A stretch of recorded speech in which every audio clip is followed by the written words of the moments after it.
everyone. Thanks for joining us here on LinkedIn Live. In recognition of March being Women's History Month and with International Women's Day being celebrated tomorrow, we're so excited to have this interactive conversation with you all about the experiences of women in tech, how some of the best leaders have navigated the industry, what has improved for women and underrepresented groups, and what else needs to be done. I encourage you all to share your thoughts and questions in the chat, as we'll have some Q&A time at the end, so we'd love to hear from you. My name is Sabrina Palacios. I am the VP of Customer Success for the Americas here at OutSystems, and today I am joined by Giada Binelli, Global Product Owner at the HEINEKEN Company, and Susan Danielson, Product Line Lead at the healthcare company Roche. Welcome, Giada and Susan, and thank you for joining us. Thank you. Thank you. And Susan, I don't know if you remember, but we actually, the last year when we were at our Next Step event, we sat over dinner and we did talk a little bit about some of the challenges of being a woman leader and also balancing, motherhood that has its own challenges. So I'm really glad that we get to expand on that topic today and chat a little bit more. Absolutely. I think it's a unique challenge for women, especially through, the course of generations of trying to build up their careers and break into technology roles, as well as, be a parent and how do you balance what it takes to really build a career in tech and be a great parent as well. So yeah, I'm looking forward to the conversation. 100%. So to get us started, I want to go back to the beginning of your journeys, right? So what was the biggest challenges that you faced as a woman entering the technology industry, and what lessons did you learn from them? I can start with that question. First of all, thanks for having us in this talk. Really, excited to be here. While I was thinking on, okay, where did I start in my career? I actually want to go big back. Growing up, I've always been a bit of the odd one out. I grew up as an Italian in a Dutch island in the Caribbean. So I've always seen it as actually a very nice challenge, a very nice opportunity, because you connect different worlds. And that goes a bit in line if I look at my career.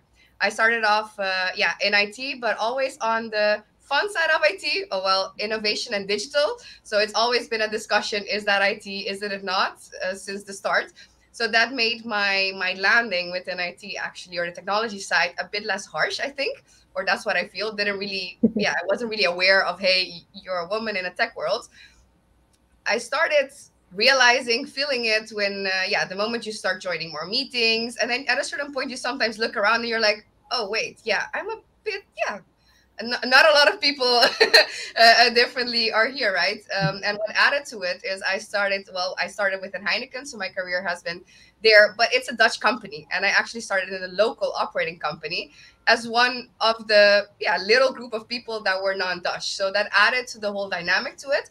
But I've never really seen it as something like, hey, you're the minor, so add some value to it. But I actually saw it as an opportunity to grow. I saw it as an opportunity to prove, hey, we're here for a reason. They value me for my reason, so let me get there. And ultimately, if you think about it, it's all about the confidence. So if I go back to what is the lesson I learned, and if I compare it to actually this male industry, what do they have that women a lot of struggle with is just confidence.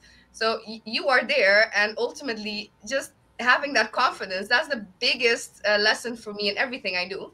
So I think I would jump on that train on the confidence part, looking at your career. Giada, to add to that, I started in IT/informatics 30 years ago. So it's a little bit different of an experience for me. Like when I started, I was actually studying journalism. I kind of always had an interest in computers, but was really, all about communicating. But that led me into this position as a technical librarian inside this largely dominated insurance industry, dominated mostly by men in the informatics department. And I often saw women, they were primarily delegated to roles like keyboarding. Keyboarding was a thing, administrative assistants, and procurement buyers. A few were more technical, but most of the time they weren't really moving into the impactful leadership positions. So like over the years, I think the confidence that you mentioned is something that helped me defy some of those stereotypes, not wanting to be seen as the person who's, you know, as a woman, going to come in and take the notes, or be the one that organizes meetings or organizes events. So I've really used my confidence and just, you know, put myself out there, push myself into conversations that I wasn't necessarily invited to, and really tried to make a difference. And along with that, bringing along people, like seeing other women, other diverse people that perhaps weren't part of conversations, and bringing them along, and, you know, basically helping them shine their lights too. And being able to communicate, which links back to my initial, what my journalism degree really helped me build. I think being able to communicate in IT, and that's very often a strength that we see in women, really helped me move up inside of my life. And, you know, it also helps when you're never afraid. You have to be never afraid to bring up that women, and you're the only woman in the room. Bring it up, highlight it. You have to use.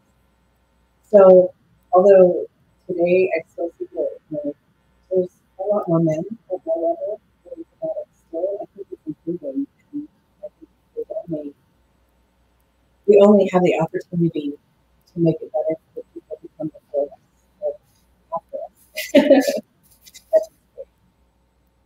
100%.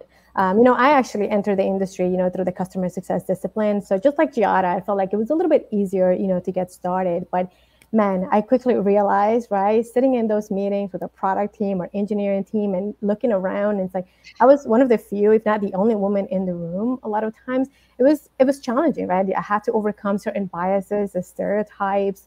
And I really, you know, I also realized, you know, I needed to up my game, and, you know, not only with my confidence levels, but my knowledge level. So I had to go back, you know, and use time outside of my day-to-day, you know, responsibilities to really learn about the back end, you know, of the technology, so that I could sit in these meetings and have, you know, valuable input to provide, and really, you know, connect, you know, with the other teams, you know, and the males that were in the room. You know, so sometimes I think it's not only about entering the industry, right, but also surviving it and finding, you know, growth and success for yourself. But, you know, with that, and moving on to our next question, right? So, you know, how do you think leaders, you know, can address the issue of the lack of female representation within your industry? You know, I can tell you that we have to start by acknowledging, you know, the lack of adequate female representation in tech. We need to stop with the box checking exercising, right, or mentality, because just because there's one or two women on the team, that's not enough. And, you know, it's something that I think could have a lot of impact is really having those goals in clear guidelines for the recruiting team to really focus on giving women a fair shot from the very beginning. Or, you know, once you're in, right, rolling out those, you know, mentorship programs. You know, I think we've all seen the mentor-mentee relationships work really well, but a lot of times they just happen organically, right? It's with people that you've come across, but rolling out these programs really provide the, you know, that additional support for the underrepresented groups. Absolutely. You know, I think all of what you said, Sabrina, and to build more on the mentorship programs, you know, I've had the fortune of having some really good advocates over the years that have helped me build my career. And that was outside of any program, right? So this comes from, you know, people being willing to bolster us up. And that goes also to diversity and inclusion initiatives. So I believe like diversity and inclusion initiatives, including those women's leadership programs that we often see, are undeniably important. They give people, women, opportunities to connect with other women who are having those same struggles. But I think what is like a missing link is that we have to look at all the development programs that we have out there that encompass all the demographics and emphasize that we need equal representation at all levels. So from a perspective of let's reevaluate what exists in leadership development and programs today to ensure diversity and inclusion in those programs, not just in the lower level programs, but also in higher level leadership development.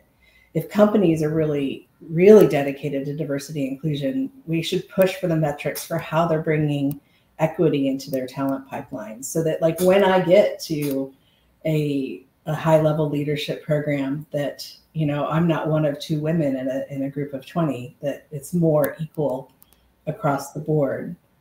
And I think addressing that topic at all levels, like from the level of how do we recruit people in, how do we encourage women to join the industry, but also then once you're in the industry, helping you build your talent and build that pipeline, that will help address like the systemic issues that we see and attract more diverse talent and as a whole into the industry.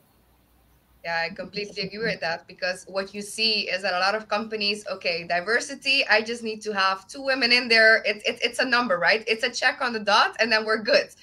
But it's not. So it's really about involving those different groups and not just, okay, we have a woman leader somewhere, we set the mark. What do you do then? How do you empower them? How do you grow? And not just have the pipeline, but you need to keep growing, having the network available, sharing experiences, but also not just wait on a certain program. Because just like Susan, just like Sabrina, I learned the most by the examples I've had, by the mentors, by the coaches I've had, by just colleagues that have been the ones that are really helping me grow till the day of today. And that's not because it's only a set of a program. So it's really empowering that and seeing how to actually give the space within your organization to make that more available, more present, more able to share experiences, or just talk. And again, it's not just about being a woman, because also as a man you have some challenges, or being a foreigner somewhere else. So it's really about including that full group and seeing how you can empower it. But ultimately, I see this is where us as leaders become a very important role. Because if we just wait for someone of the higher management to tackle it, yeah, but there's no program, so we'll wait, then it's never going to be solved, right? So we also need to see how can we empower that and bring the difference and just bring that possibility to grow it ultimately. Yeah. I just have to say, I love that, Giada, that concept of like lead from where we are and be the example. Like we can show how diverse teams can deliver just great results in tech. So love that. Yeah, absolutely. Take matters into our own hands, you know. And that's a really a good segue for our next question, you know. So what do you think, you know, the industry is doing right to promote inclusivity and equity in the tech industry? Just by having the conversation, we're already making a difference. I mean, if we look back, probably just a couple of years before, nobody looked at it, right? So yeah, you see it, you know it's there, but let's just not talk about the elephant in the room and we're good. So I see an extreme difference in the fact that we are having that conversation. We are talking to each other. We are realistic about it, but also everyone feels that they want to do something about it. That is already a good first step. Well, already a big change. Some other things is the fact that we are making tech ultimately, or I see it, it's becoming more accessible. Where before it would be, yeah, but I have to be a person that codes, or I really need to understand everything technical. So the tech life is not for me.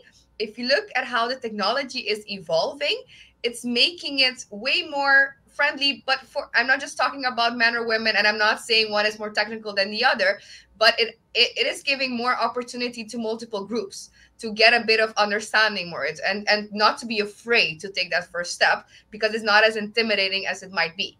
So you see that also the technology is evolving, giving us, or my feeling, giving us more that space on growing and just investigating, see what it can do for you. But ultimately, I mean, there's a lot of positive change going around, right? And I like, at a certain point, I read a quote, I think a couple of weeks ago, which was saying, it all starts by saying, you're not a woman leader, you're just a leader. Because that is, for me, sometimes they always say, yeah, a woman, but it has nothing to do. It's just about coming to the point where we're all realistic and saying, hey, it doesn't matter who you are, where you're from, a leader is a leader, or XYZ is XYZ. And that already sets a tone in the difference we want to make and how actually want to grow this and empower the rest. So yeah, that's for me the biggest changes that I would see going ahead, and how we can grow. Yeah, Giada, I love the leader is a leader, right? I mean, And all leaders have different characteristics that make them great leaders in different ways. And that's, you know, that's what's great about diversity, right? We're not just diverse in the fact that we're men or women or different ethnicities. We're also great because we have different styles and different ways that we lead people. So back to the question. So I'm really glad, because I see a lot of effort going into providing tools and resources to help everyone discover and understand what diversity, inclusion, and equity mean. There's so many opportunities that people can learn. I mean, I see inside of Roche just like such an embracing environment for that, and it's wonderful. But I think there's room and improvement, and maybe this has to do with how those programs are sold, but in terms of the willingness of the masses to take advantage of the opportunities for learning, right? So this is somewhere where we can really work and help to promote diversity and inclusion programs in a way that sparks the curiosity in everyone, right? So maybe some groups are not as interested in learning that around diversity and inclusion. Maybe they see that, you know, they don't see it as a zero-sum game where everyone can benefit. But the fact of the matter is that with diversity and inclusion, we get richer experiences as teams. We get better experiences because there are things that, you know, we learn from, because there are things that are other than our own. And I think that's what's super important, is that we need to bring everyone along on that journey. Like, so I was very fortunate. I mentioned that I had advocates and mentors earlier in my career. I essentially had, at that time, it wasn't called that, but I had an ally, right? So I had my first boss at Roche was really just an ally for me, and he gave me opportunities and saw the talent inside of me. And you know, we need everyone to have that like openness to see the talent in everyone. Yeah, and pay it forward, right? You know, I think it's also like, you know, when you see the talent in those, you know, people, you know, just also encourage them. You know, sometimes they just need that one, you know, set of, you know, encouraging words, you know, to take that leap and say, okay, I can do this. You know, I've also seen a lot of effort, you know, on companies and even events like tech events like, you know, CES, and really, you know, carving out time, you know, for events that are specific here, you know, to women and underrepresented groups, right? And encouraging participation, you know, for them to share ideas and share experiences. And even had one of our AEs actually asked me, hey, can you join this event with us? You know, can you come with us? Because we can't get in, you know, it's only, you know, for women in the industry. And I was like, wow, that's interesting, right? It's really great that at least there's an extra effort, you know, to allow those conversations and those interactions, you know, for the leaders across, you know, obviously, you know, women, but on all the underrepresented groups to share ideas and experiences. So I think it's really great to see that there's efforts being, you know, across the board, you know, within the companies and the different events and the people that are responsible for them. So with that, you know, I definitely want to make sure that we get to some of the questions in the Q&A. Let's see what we have coming in so far. Okay, so here's a good one. Have you ever had mentors or sponsors? If so, how have they helped you improve advocating for your career growth? So Susan, I know you already touched a little bit upon that, but, you know, feel free to expand, or Giada, you know, jump in. Well, I can actually continue on Susan's answer, because that is indeed the same example for me. So if I look at how I've grown in my career, it's having those allies. I've had leaders in my team. I have team members. I've been fortunate to have people that believed in me, but also knew where to push me to grow. Were there, are still giving me the right example, are pushing me, but also are giving me the space to make it my own. Because at the end, it's a combination of having those mentors, having those allies, but also that they help you shape yourself, right? Your uniqueness, because at the end, that is also why you are, and the talent and the strength that you bring. But again, the biggest difference for me has been the mentors, the allies, and not because of a program, but really people that you work with. And sometimes they believe in me where I even was doubting myself and I had no idea. So I was like, really? You think? Yeah, you got this. I'm like, no, I don't. But yeah, so sometimes I was even surprised by things that I was really doubting. But maybe to add the other twist to that, that I've also had the opposite. I mean, in my career, you also have, and let's be honest, as the field that we're in, you don't have as many women as men. So if I look at, yes, I've had mentors and coaches, but I've also had just other women or other colleagues in the field or friends where it's actually the opposite. So yeah, well, it doesn't really fully work, and it's more of a challenging because yeah, as women, there's not a lot of positions, so we need to battle with each other to fight that one position. Whereas the other way around, empowering ourselves, which we changed, that ultimately also grew better. So you have both, and both shape you. But I think ultimately the most is really with those mentors and allies, where I see, yeah, great steps. Yeah, and to add on that, to the concept of, I've had such great support from sponsors and mentors and advocates through the years, and to the pay it forward thing. So now I'm often a mentor for others, and I love it because, you know, there's the concept of reverse mentoring, and I certainly do. I learn so much from the people that come to me looking for advice. Yeah, I come out of those conversations just energized. I've learned something new. I've learned about a challenge perhaps that I've never had to face before that's different for someone. And I think mentoring, mentorship, mentees, it's all just so important in growing yourself and in growing your organization, like really building a culture. yeah. Yes, 100%. I think it's creating that wheel, right? Of, you know, you have a good mentor, right? You learn from them, and then you can, you know, share those same experiences and have somebody else learn from you. And then you learn from them. I think, you know, to Susan's point, right? It's incredible how much you can learn from somebody who's looking for advice from you. And just that one conversation, you know, can really lead into, you know, bigger topics, or, you know, understanding bigger challenges that you haven't faced before. So it's, I think it's pretty incredible.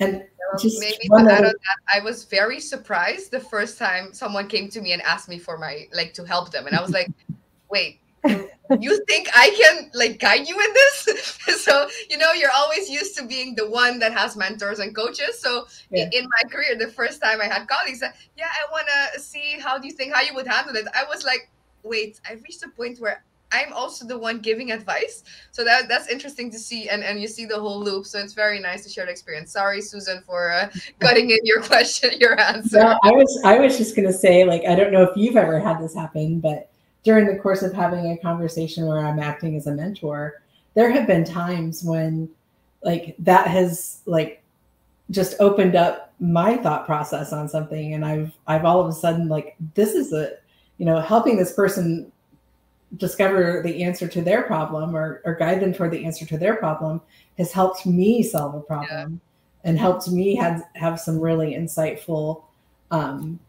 conversations and strategies that have come out of it. So yeah, I think it's just such a mutually beneficial activity to mentor and be a mentee. Yeah, totally. So we have another question here. What are some of the ways you can ensure that the recruitment process is inclusive and diverse? So I would say you look beyond the CV, beyond the resume, right? Into, you know, the things you don't see on the resume. Like, can you discover more about the person on LinkedIn? Here we are on the platform LinkedIn. Is there something beyond just their technical skills that they've listed that's exciting and different, maybe a way of thinking, a way of presenting themselves? I think that's important from a recruitment process, because, you know, so many times CVs look great, but the reality is there's something different. And also just, you know, giving a focus on the experiences, or even a lack of experience sometimes, like, is like, can this person come in with a fresh look? That is so true. For the ones that that have had interviews with me, they can conclude I'm the one that always asks the odd questions. And never, I mean, yes, I always have a colleague that when they do, we do interviews together, and then they're like, bam, bam, bam on technical. And they're like, okay, Giada, you ready? And then I start with my very fluffy, out of the box questions that have nothing to do with literally what is on your CV. But indeed, because it's about what else is there? Who are you? What is your personality? But also, what are you eager to learn? Because at the end, if you don't know something, if you don't have that experience, doesn't mean that you're someone that will learn it. I mean, I didn't know what I was doing when I started in a certain platform, but you figure it out. So in the recruitment process, not just sticking to CVs as Susan mentioned, but who is the person? What does he know? What does he not know? I really like that part. But also the click, the culture fit, the eagerness. That is where interviews I've personally done, I've learned more about the person than just checking, okay, your CV, awesome, but then can we have a conversation? Are you willing to challenge me on something? Are you willing to open up? Are you transparent? Are you willing to learn? So that's where I see we can really bring a difference in how, the recruitment process and growing it even more. Yeah, I would agree 100%. I think it's also, I think that eagerness, that drive, right, that, sometimes doesn't come through by just reading the bullets on a resume, right? And, having those conversations and really getting, to get a sense of that person's and, are they going to come in and really, step out of their comfort zone, to learn more and drive themselves, to grow. I think it's really interesting, to give them that opportunity, right, and have those conversations, so stepping out of okay, these are the requirements of what they need to know, and more about, this is the type of personality I'm looking for. These are the type of, soft skills that would really matter, because they will become a lot more important later on, right, than, just understanding the technical aspect of it. And I would add one more thing about recruitment on looking at inclusivity and diversity, right? So we know people in our organizations, linking this back to mentorship, right? Like, always be on the lookout for the right opportunities for the people that are in your network or in your extended network, right? Because at least in my experience, that's a great place to find diverse talent. Putting people into roles that you would never expect. Yeah. But then they learn and blossom and grow. And I've seen that through my career and had the opportunities to help build people up like that. And it's amazing to see. And it's also a great way to ensure that you're attracting diverse skills to your teams. Yeah, and I think it's not really about just that recruitment process, but also within the organization, right? Because we often tend to stop at recruiting, but it's within your organization and growing and moving and just growing a career and a talent overall. Yeah, that's a good one. Okay, so I think we're almost at time here. So I really just want to take the opportunity to thank you both, for jumping on and talking about these issues. It has really been an excellent discussion, and Susan, Giada, I really truly appreciate your time today. Thank you to everyone for joining us today, and happy International Women's Day. Thank you. Happy International Women's Day, everyone. Happy Women's Day.